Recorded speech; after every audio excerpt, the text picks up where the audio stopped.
몇 살 때 서울에 올라온 거예요? 85년도니까 고등학교 졸업하고 바로 고등학교 이제 졸업하고.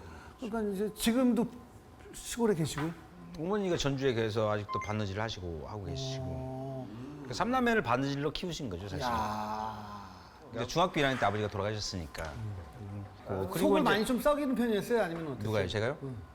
속을 당연히 썩였죠. 85년도에 올라와가지고 잘 다니던 그 학교 때 관두고 뭐 그러다가 딴따라한다고. 영유아 가가지고 또 한때는 학생 운동 한다고 그래가지고 어제 철장 신세도 지고. 이식 수술할 때 어머니 올라오시고 뭐 하다가 이제 근데 어머님이 이제 그런 거예요. 이제 연극을 한다고 그러니까 야 연극이나 연예계 이쪽은 돈이나 빽이 있어야 된다.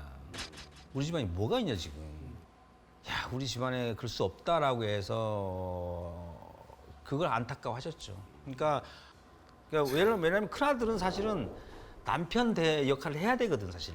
그렇죠. 그런 얘기는 저도 들었어요. 근데 얘가 무슨 뭐 한때 학생 운동한다고 그러고 연극한다고 그러고 해서 아무것도 못하니까 어머니 당신이 해내야 돼 감내야 될 부분은 사실은 뭐 그래서 저는 어머니가 어떤 말씀을 하셔도 다 드려야 돼요 지금. 그리고 이제 그래서 이제 어느 정도 제가 이제 잘 돼가지고 인지도가 생겨서 효도 좀 하려고 하니까 어머니 이제 늙으셨고 해드릴 게 없어요 이제 내가. 그러니까 맛있는 걸 대접한다고 해도 사실은 옛날 입맛도 아니시고 또 이제 움직이 거동하시기도 힘들고 그러니까 그럼 제가 해드릴 수 있는 게 효도가 없어요. 그럼 그냥 곁에 있는 게 자주 뵙는 게. 네, 자주 뵙는 가장 큰 효도는 또 그럴 수도 없고 직업상. 그러니까 뭐 굉장히 그 큰 불효를 하고 있는 거죠 사실은. 늘 그렇죠. 그게 참 세상이. 기다려주지 않는 거죠. 그래서 참 속상할 때가 많죠. 아니 연기해가지고 영화적으로 TV적으로 뭐 나름대로 인지도 생기면 뭐해? 그죠. 어머니 당신이 이미 늙으셨고 이제 그렇게 되면 사실은 제가 생각할 때는 텔레비전에 TV에 자주 나오는 것도 큰 효도예요. TV에 뉴스 말고 예능이나 드라마에. 어머니 당신이 이 프로를 보실지 안 보실지 그건 모르겠지만 사실은 안 보시더라도 정말 이 얘기를 많이 하고 싶어요. 그러니까 어머니 당신께 제가 정말 불효를 하고 있습니다. 왜냐하면 제가 어머니 입장을 한 번도 생각을 못 해봤고 그걸 한 번이라도 당신 앞에서 얘기를 못 하거든 사실은. 근데 우회적으로라도 어떤 저 병을 보고 아무거나 벽을 보고라도 한번 얘기를 했으면 좋겠다는 생각이 들 때가 많아요. 이 답답한 마음을. 근데 이 방송에서 이런 얘기를 할 수 있는 거 이것은 굉장히 저한테는 감사할 일이죠 사실.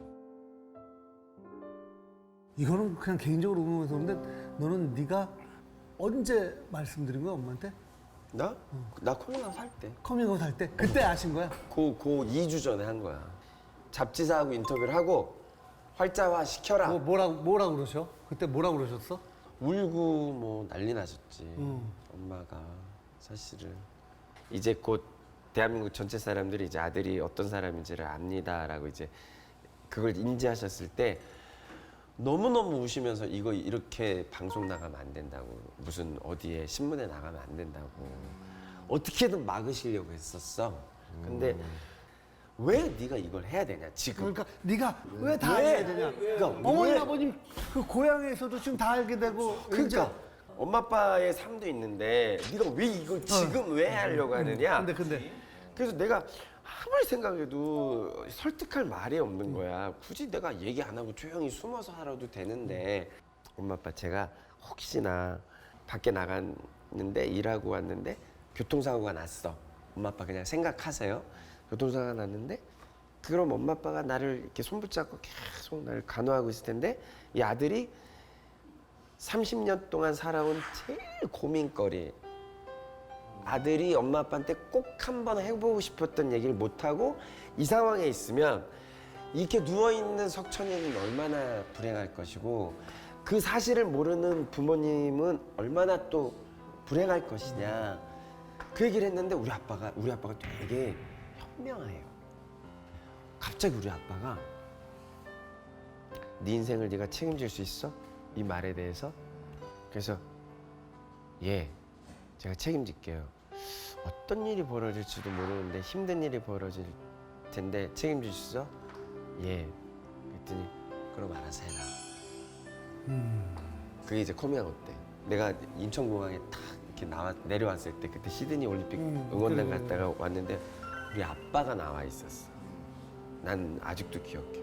난 우리 아빠가 너무 감사하고 나한테 굉장히 응원에 힘이 되고 지금도 내가 방송 나올 때마다 동네 어르신들한테 막걸리 한 잔씩 돌린대.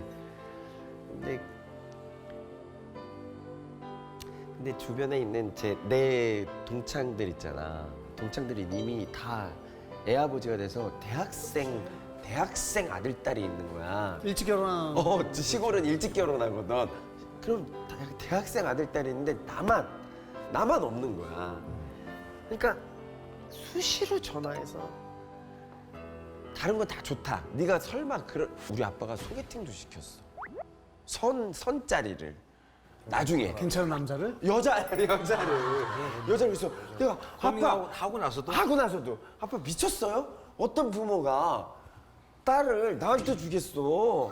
그랬더니 아빠가 아니야 네가 어디가 어때서 너 지금 돈도 잘 벌고 유명하고 네가 혹시나 얼마나 마음 바뀔 수도 괜찮은데 바뀔 수도 있는데 그렇지 또 그럴 수 있지. 또 손자리를 마련하니까 아직도 끈을 놓지 않으셨구나. 끝까지 놓지 않아. 이해하기 힘들지 내가 사실. 내가 돌아오기를 그건 노력해서 돌아갈 수 있는 게 아닌라는 거를. 그렇죠. 참. 근데 나는 여기서 꼭 한마디 하고 싶은 게 뭐냐면 한마디만 해. 한마디만. 그러니까 이게 그러니까 찬반 이거를 떠나서 사람을 그냥 사람으로만 봤으면 좋겠는 그렇지, 거지. 그거지. 그러니까 정체성이 뭐가 됐든 중요하지 않아. 사람. 그게 중요한 게 아니라 왜냐하면 손가락질 받는 어떤 소수자지만 대한민국에서 너 정말 열심히 살면 어느 날인가 누군가가 인정해주는 날이 있겠다 이런 생각을 한 건데 지난 대선에 진짜 대선 토론에 갑자기 그 이슈가 나오는 거야. 나왔어요. 그 사람들이 나한테 계속 연락이 왔어.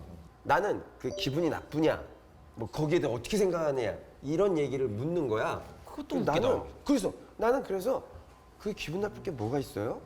저는 굉장히 기분이 좋았어요. 그날 너무 좋았어요. 왜냐? 17년 전에는 내 커밍아웃 할 때는 내 커밍아웃하고 전 국민한테 화살을 맞았는데 지금은 대선 주자 후보가 그거 당신 반대해요, 찬성해요 라고 토론회에서 이슈로 만든다는 게 양성화 시켰다는 자체도 엄청난 거지. 그만큼이 사실은 내가 그동안 얼마나 힘들게 싸웠는 게 있는데 그걸 보는 순간 누가 반대를 하든 찬성하든 이게 나한테 중요한 게 아니라 이게 이슈화가 된다는 게 나한테 굉장히 중요했어. 17년 만에. 자, 우리 방송은 뭐 이렇게 마무리가 될 거예요. 그래. 근데 저는 그런 생각이 들어요. 그러니까 어머님이 그렇게 사셨어요. 당신 인생을 그렇게 사셨는데 이제 자식이 커가지고 아무런 보상이 해드릴 게 없어요, 사실. 자식이 커가지고 아무런 보상이 해줄 게 없어요 사실. 근데 애들이 저희 애들은 이제 대학교 다니겠다는 거죠. 대학교 다니면 뭐 일단 뭐 사교육을 많이 시키는 건데 우리 아버지도 좀 83이신데